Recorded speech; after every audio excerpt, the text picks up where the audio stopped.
What's up, everyone? It is your resin 3D printing god, Akuma Mods, back again with our review of the Phrozen Wash and Cure Station with a little bit of something extra.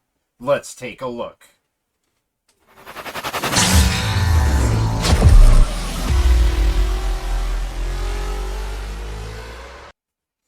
So, hello everyone. So, our friends over at Phrozen, who is actually a good sponsor of the channel, as you can see several of the Phrozen products here that we utilize throughout the days of printing.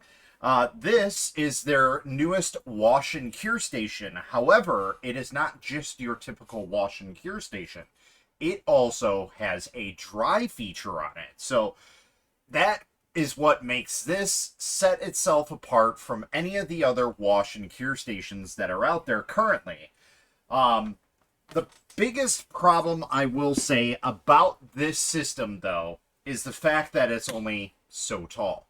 Now, I know it's kind of hard to see it. My lighting isn't the greatest, so my apologies. This is kind of a darker unit.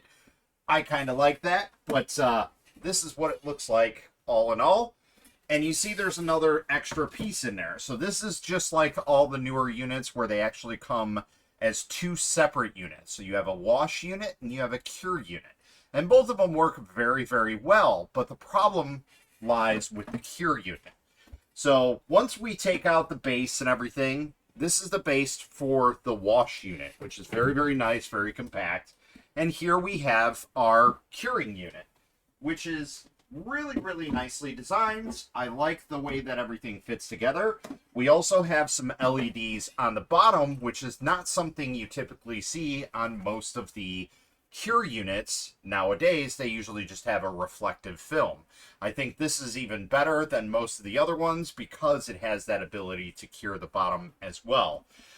This is very, very light, by the way, so this is like probably half the weight of my Anycubic Wash and Cure Plus. So that's really, really nice to have that ability to move it around very easily and not have to worry about anything. But as you can see, we have a fan here and a fan down here. So that way we have dual cooling all the way around. And these are, what are they, 60-15 fans? So these are pretty beefy fans, I must say. And they take care of pretty much all of your drying needs.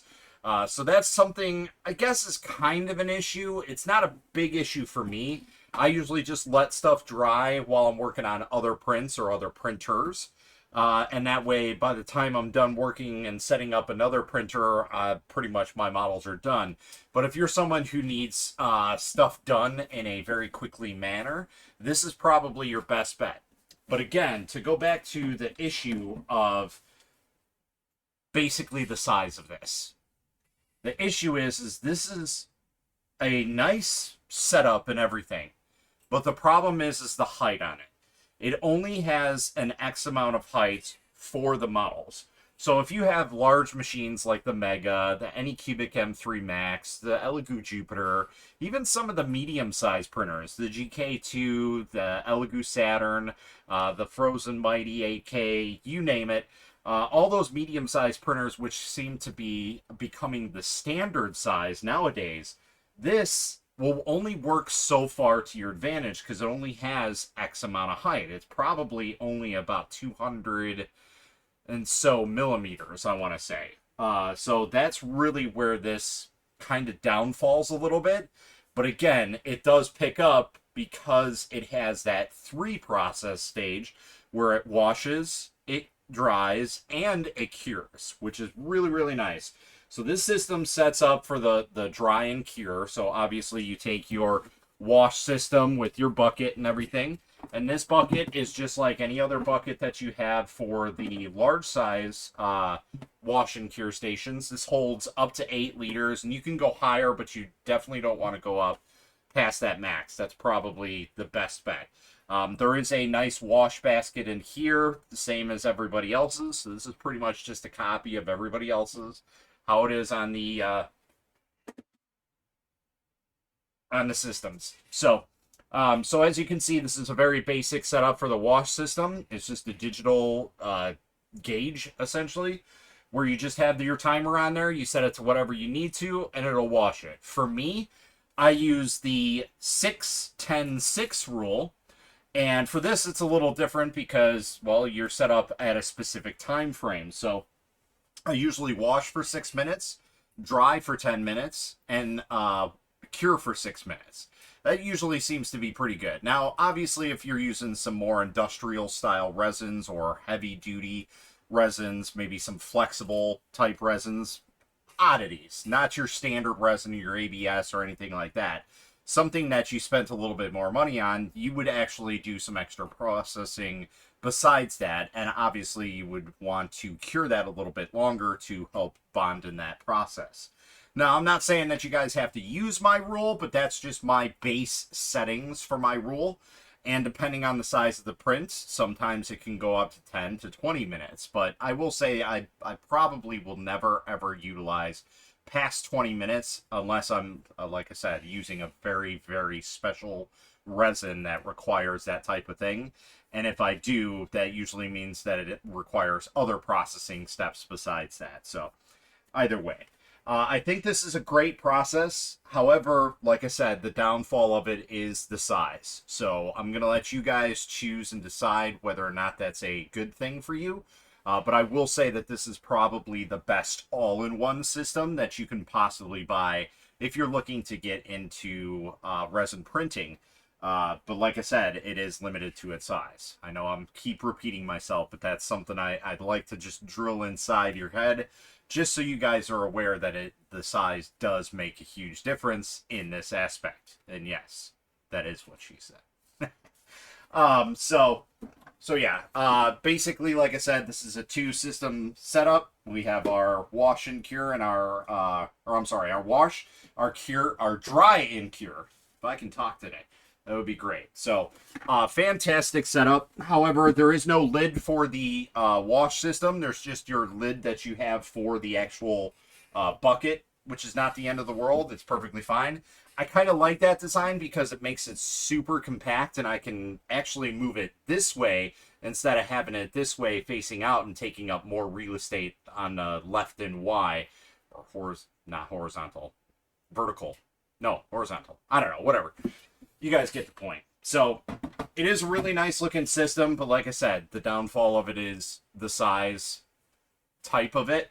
But it is very, very nice and compact, and it does work very, very well. I absolutely thoroughly enjoyed this system when I used it. I personally don't have a real big need for it because, like I said, I use a specific process, and we are looking to do some more upgrading on larger sizes down the road because, to be honest, even my Wash and Cure Plus from Anycubic is actually kind of seeing better days in terms of the size because we're starting to move into the market of even larger printers at a decently priced market. And you guys will probably see a lot more of those large printers here in the print room, essentially. And that's basically where we're going to be going from then on. So you guys will be seeing a lot more large printers coming here. I can't really say details, but you guys will see them regardless. So, but that's pretty much it. If you guys are interested in it, I will leave a link down in the description for your reference. As of making this video on Amazon, they are going for $199. I know that's a little bit more pricey than its competitor, essentially, because this would be closer to the Wash and Cure 2.0. But not really. It's kind of an in-between because, like I said, it's got a large wash like the Wash and Cure Plus or the Mercury Plus from Elegoo. However, the Cure part is a little bit less daunting. So just to give you an idea of size-wise, this is the wash bucket, which is almost, I'd say, 2 millimeters short of the entire unit. So that just goes to tell you like how different it is. So just to give you an idea on where we're going to be setting up here, this is where the print would basically be, and we're just under the 8-liter mark, so we're probably towards more like a 9-liter mark in terms of like height on here. So again, it's kind of limited in one side, but not on the other. So again, I'm gonna let you guys choose on whether or not you need this. But I will say it'll definitely make your life a lot easier if you don't have to have like paper towels sitting on the side, letting stuff dry. It does make a world of difference when you guys are getting into resin printing. They do have some packages on the Phrozen website from time to time where you can get these even cheaper with a brand new unit. Either the Mini 8KS or the Mini 8K are usually bundled with this, which is more than ample for anybody who's getting into a smaller resin printer. This is a great system. I think this would probably benefit you a little bit more than any other one that's out there. But again, if you have larger resin printers, it might not be the best of world, especially if you're going to utilize that full Z access. Like this is a 400 millimeter, so that's double the size of this cure system. So while you may be able to wash it, sort of, it's still kind of a downfall, unfortunately. But like I said, it does work fantastically. I've used it quite a bit, and I love it. But like I said, the biggest downfall that I have of it is the fact that it's too small in terms of Z height. So again, I'll let you guys decide on whether or not that's a deal breaker for you. But I will say that Phrozen makes some amazing quality products. They are here to listen to everybody. I have told them about my feedback on that. That's one of the biggest concerns that I have for this product. Obviously, trying to switch things during production is kind of hard because once it's done, it's done. Retooling processes cost thousands of dollars. So it's really hard to say, like, hey, we need this major improvement. Whereas if it's a small improvement, it might be a little bit easier, a little bit more cost effective. So essentially, they would have to change the entire unit to fit the entire system. Ideally, I would like to have a system that literally fits this bucket in it. That would be more than ample enough for any of the medium-sized resin printers out there on the market. I think that would be a great thing to have. So maybe in the future we'll see one from them. But until then, this is pretty much all we got right now. And like I said, if you're looking for something that's in between, you don't want to spend too much money on a Wash and Cure Plus or Mercury Plus, whatever it is, the larger size, and you need something a little bit smaller, not taking up too much room, this is a great product for you guys to look into. So I hope you enjoyed the review. I know it wasn't too like in depth. I want to try and get some more, I guess, additive shots into here, so maybe you guys will see some more of that down the road. I want to try and enhance the channel a little bit more. We'll see how that goes. For me, production-wise, it's really hard to do this while I maintain a normal 9-to-5 job and battling with the kids on a daily basis. So it's kind of a rough thing to do. So I do what I can to provide you guys the information, and I thank everybody who likes the information that I provide. I know I'm a little bit more honest than most people, and that's because no matter what, whether it's a paid review or not, and I'll be honest, I haven't been paid yet to do a review. Not that I'm saying I need to. I don't care. It's the fact that I'm going to tell you straight up whether or not it's a good product. I'm going to tell you the downfalls of it. I'm going to tell you the good sides of it and let you guys decide on that information what you should do with it. So I hope that my content so far has provided that type of direction for you. And if it hasn't, maybe I'll try and enhance it. But I'd like to, like I said, get some more in-depth look at this, like actually me using it, because me just talking about it is kind of a mood point for most of the time. I'd like to actually get some what they call B-roll footage of, me actually utilizing the product. So maybe you guys will see that coming down the line, but we'll have to see in terms of production-wise if we can fit that type of stuff in there, because editing and everything, that does take a lot of different time. All of these reviews that you guys see are one take, so just wanted to let you know about that. And again, I thank you guys all for watching. And if you guys aren't liking and subscribing, please do so. That helps out the channel, and that'll maybe make it possible for me to move into this content creation type thing full time.